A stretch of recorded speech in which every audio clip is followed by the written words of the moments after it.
All right, let's dive in. Rachel via text asks, I'm 62 and own a small business. My business has always been my retirement plan, so I don't have a whole lot by way of savings. As I'm getting older, thinking about selling my business is scary, and I'm not sure if that's the right move. Will it be enough on its own? What are my other options this late in the game? Rachel, I want to encourage you, even at 62, it is not too late. And certainly there are some things we need to work through on that. I do think of a client that Tim and I share together that he was about in this same situation when he came to us a few years ago. He has a small business. He had not really accumulated much savings outside of that. He poured everything, his heart and soul and his money, into that small business, in growing that small business, and it's successful. And at some point in the future, that will be a major part of his retirement income plan. But he hasn't counted on that solely. He came to us. He had a simple IRA as part of his employer-offered plan to his other employees, and we're going to talk about that as an option. But he was contributing to that, but he was ready to ramp that up and get serious about it. And he's made some major strides, Tim, just in the last couple of years with us. So I want to encourage Rachel, first of all, it is not too late. Absolutely. And for small business owners, and Rachel, just thank you for being a small business owner. That's really one of the great things of America, and being able to have that opportunity. But like Scott mentioned, a lot of small business owners, they put everything, their heart and soul, into that company, and that is their retirement in most cases. But again, we need to find out, if you haven't, what's that company worth? What's the valuation on that business? Because that is going to be a critical piece of your overall retirement plan. And there's a lot of different things that go along with that too. And we've had some small business owners in here that they are the business. And so it's really hard to sell something even though you built something up, because you're an integral part of that. And if you're not part of that ongoing, then it may be very difficult to get a good valuation on that business. But again, we need to be able to have a good valuation on what that business is going to look like. And again, like we've talked so many times, we're going to have to turn that valuation, that sale of that business, into retirement income throughout the rest of your life. And so that's really our main goal here, is to get an outcome on this. So there's lots of different questions and lots of different opportunities for someone like this. Yeah, just to echo what Tim said, I think the first thing you have to do, Rachel, is get a valuation on that business. You have to know what it's worth to be able to plan for your retirement. And then I think, who are your potential buyers? If you're going to sell to strangers, or are you going to sell to family? Is there some sort of succession plan in place there? Do you have a business that would allow you to receive some sort of income after leaving the business? Those are all variables that really need to be determined so that you can start to build a retirement income plan. But let's ask also your timeline. How long do you want to work before transitioning out? You're 62, so you're telling us, I think, as you get closer to, or as you send this question, I think when you tell us that the thought of selling your business is scary, you are starting to think about it pretty seriously. We need to define what exactly is your timeline to build that plan. Is it 3 years? Is it 7 years? Because really, if you have, I'd say 5 years or more, just like our client that we already talked about, there are some other options that you can be building retirement savings external to the value of your business and external to selling your business. So let's talk about those. There are some things you can set up if you haven't already set up. Tim, let's start with the simple IRA. That's our client that we've kind of used it as an example. He already had that in place, and that's common. We have it here at Gen Wealth. And if Rachel has several employees, that's probably what she would want to do if she hasn't already done. Yeah, a simple IRA is very cost-effective for a business to set up, very low cost, really, compared to setting up a 401k, because there's a lot of other things that go into a 401k. So usually small businesses avoid the 401k, though we have seen some. But the simple IRA, real easy to get set up. And the thing is that you're going to probably contribute up to 3% or match 3% of someone's salary. So each employee will have the option to be a part of the simple IRA.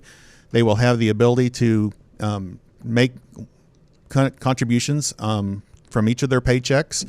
And there are certain limits on that, and those limits will change every year. And currently, I think Scott has written those down, and it's hard to remember them every year because they do change. They do go up just a little bit. And so you also have the catch-up ability once you turn 50 to actually contribute a little bit more to that. And so the simple IRA, that's what we have here at our office at Gen Wealth. So all the employees can participate in that, and they do have the option to not. But obviously, the owner of the one that we have that we were discussing, he really wants to make those benefits attractive to try to be able to get additional employees, high-level employees, and to be able to give a retirement package to them, which is very important in his mind, and we're thankful for that, because obviously if you can start someone getting contributions early, then they can actually build up a retirement balance to eventually turn into that retirement income. Yeah, so on the employee side, you can put $16,000 in 2024, and if you're 50 and older like you are, Rachel, you could have a catch-up contribution on top of that of $3,500. So $19,500 could go in on the employee side, plus a company match. But let's assume, a small business owner that you are, that it's a very small business, that you don't have you have very few employees or maybe no employees. There are some good options there for you too. We're going to talk briefly here about a solo 401k and a SEP IRA. They are similar but different at the same time. You can set these up. This is very common for our clients who are real estate agents, for instance. That's an example, but they're 1099, but they're self-employed, general contractor. They need a way to build some retirement savings because their employer side is not really going to – they are the employer side, right? They're not working directly for a company because they're not a W-2 employee. The easiest of the two to set up is a SEP IRA. You can put up to 25% of the employee compensation in on an annual basis. It is important to know here that the entire contribution is an employer contribution.